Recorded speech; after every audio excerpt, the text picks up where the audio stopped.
One of the first questions that we get at the Gospel of God Ministries is, why do you exist? Paul said in Romans 1:16, "For I am not ashamed of the gospel, for it's the power of God unto salvation, Jew first and then Gentile." And we're seeing that happen here at Gospel of God Ministries. Are we seeing millions of people coming to know Christ? No.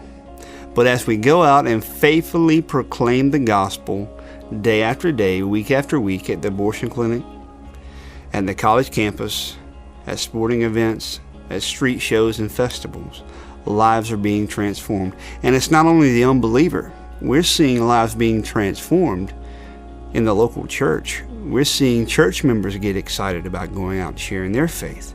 Recently, I was able to join one of the outreaches where I was able to see firsthand the reactions of the people today. And in reality, they were much like the reactions that we see back in Acts 17 when Paul was preaching. You had 3 or 4 different types of reactions. Several people just walked by as Tommy and his team were preaching.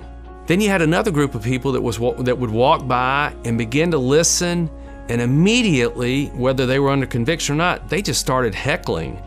They would yell back, "You don't know what you're talking about. Who's this God? You're judging me," and this and that. They're very difficult reaction. And yet others would just come by and slow down and stop and listen. And you knew they were hearing the Word of God, and you knew there was conviction, and maybe they walked on, but at least they heard the word that Tommy and his team were preaching.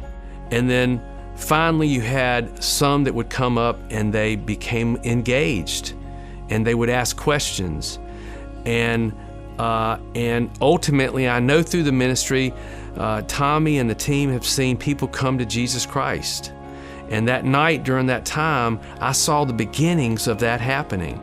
A verse that really sums up the Gospel of God Ministries to me is found in Romans chapter 10, verses 13 through 15. Which says, "Whoever will call upon the name of the Lord will be saved. How then will they call on him in whom they have not believed? And how will they believe in him who they have not heard? And how will they hear without a preacher?